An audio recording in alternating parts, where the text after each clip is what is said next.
Hey, how many times have you dug through your big, heavy bag and realized you didn't even need half of it? Yeah, me too. That's why today I'm making the tiniest, cutest Crochet's phone bag you'll actually want to carry everywhere. But I'll be honest, and when I first tried making this bag, I struggled with one part that almost made me give up. Stick around because I'm sharing exactly how I fixed it, so you don't have to waste time like I did. Ready? Let's dive in. I'm using macrame yarn in a bright, cheerful orange. You can pick any color you like. One little tip. When working with macrame, it's super important to seal the yarn ends so they don't unravel. I just carefully melt the tip with a lighter. And by the way, I'm using a 3.5mm hook for this. First, leave a little yarn tail and make a slip knot. I'll show you a close-up of how I make the first chain stitch. Hold it in a way that feels good for you. Then I'm chaining 10 and we'll need 41 in total for the base of our bag. Try to keep your stitches even and not too tight. The size of your bag is totally up to you. Figuring out how many stitches you'll need is super easy. Just make sure the total number is a multiple of 3, then add 5 extra chains for the first 2 elements. That's it. Also, cotton or acrylic yarn works great for this too. Or, if you're feeling extra, sequin yarn makes a beautiful addition, either alongside your main yarn or on its own. Just make sure those sequins stay facing the front of your work. Now for the pattern. I yarn over, insert the hook into the 8th stitch from the hook, and pull the yarn through. There we go, 3 loops.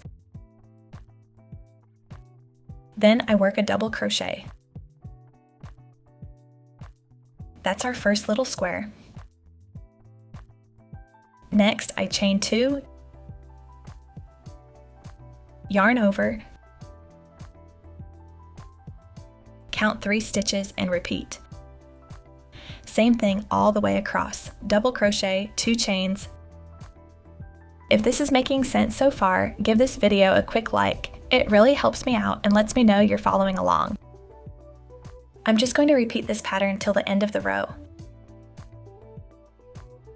Here's a sped up version so you don't get bored watching me crochet forever.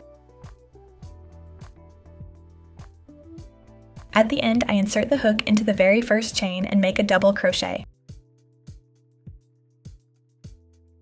If your first chain feels a bit loose, you can gently tighten it here. Then I chain 2 and turn the whole thing around. To shape the corner, I make a double crochet right into the base of the second double crochet from the hook.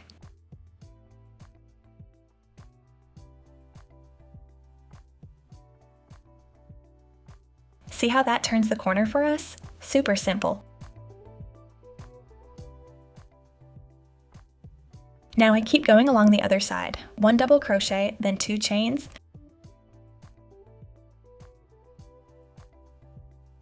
I'll do a couple more slowly so you can see how the base is forming.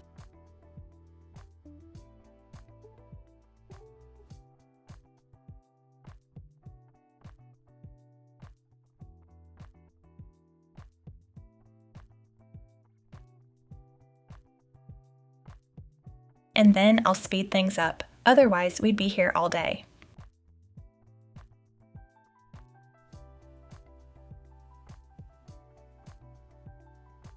To finish this row, I slip stitch into the 3rd chain from the first double crochet we made on the side.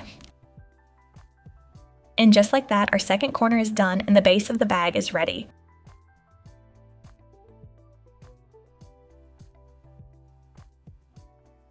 You're doing great. Keep it up.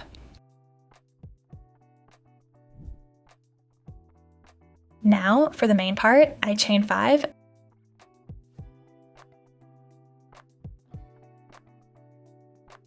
make a double crochet into the same stitch from the previous row, yarn over.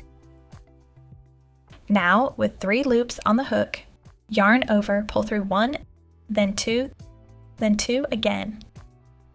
Chain 2 and repeat. I'll do this to create more little squares. 7 rows in total.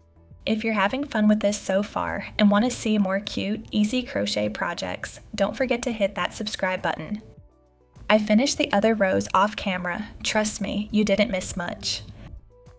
Chain 2, then finish the row with a slip stitch.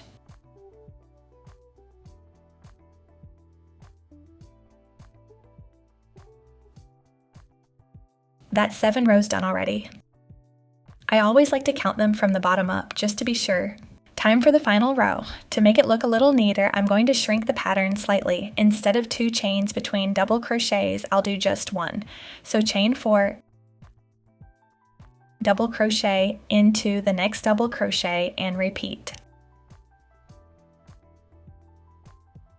1 chain, 1 double crochet, and repeat this pattern to the end of the row.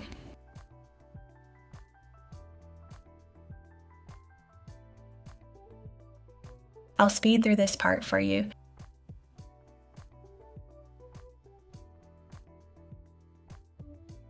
Then a slip stitch. That was the last element. Pull the yarn through and straighten out the bag.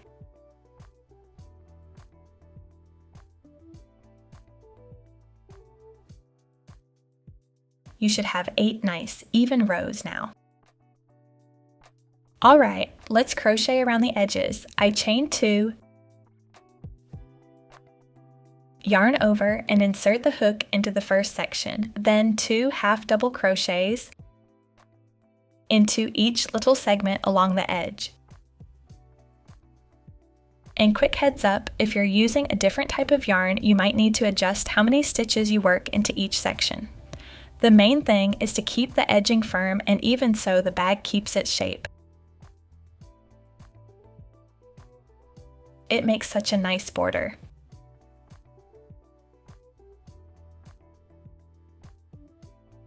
I'll keep going around the bag and speed it up so you don't have to sit through it in real time. When I reach the corner, I do 2 half double crochets.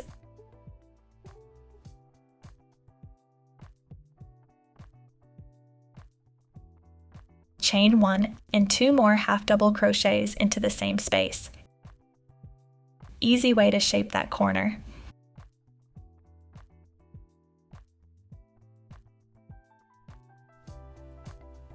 Then I just keep going around the edge.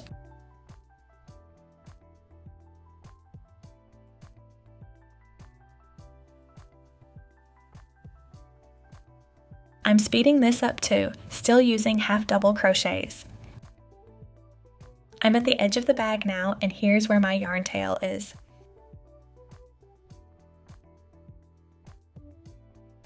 Little tip, to hide the yarn tail neatly, I crochet it along with the edge stitches. That way it's secure and invisible. I'll keep working all the way around the edge like this.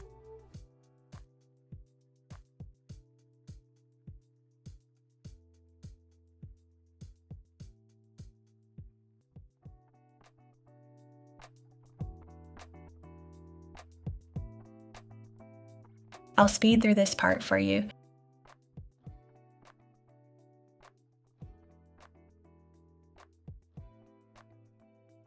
And here we are, opposite corner reached and edging complete. Check it out, 8 rows, clean border, and the bag's looking good. Time to make the strap. I'm chaining 160 stitches for mine, but feel free to make yours longer or shorter depending on how you like it. Thinner yarn? Just add a few extra chains. And remember, the strap might stretch a little when the bag's full. Once the chain's done, I attach it to the opposite side of the bag with a slip stitch. Then I turn the chain so the back side's facing me and work slip stitches along the whole length.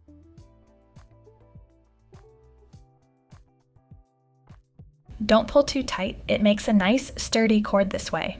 I'll keep going all the way down the strap.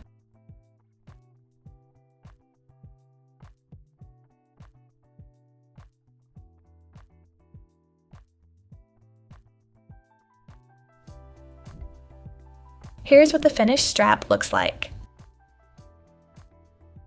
I attach the end to the bag, pull through both.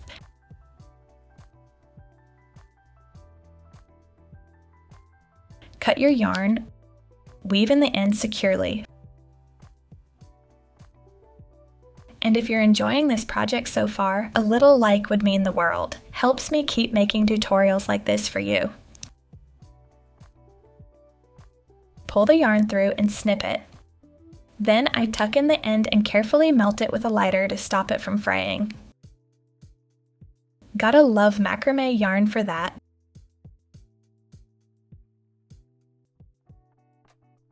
Okay, bag's finished, but you know me, I can't resist adding a bit of sparkle. I'm going to use some shiny sequins and matching thread. I'll sew on one sequin now to show you how it's done. Fair warning though, this part takes way more time than it seems. If you're thinking of covering the whole bag in sequins, maybe grab a snack, make a cup of tea, and settle in for a sparkle marathon. Yep, that was the struggle I told you about earlier. And there you have it, one super cute bag with a little sparkle. Thanks so much for hanging out with me. Don't forget to subscribe so you don't miss any of my upcoming projects. And drop your questions in the comments. I'd love to help you out. See you in the next video.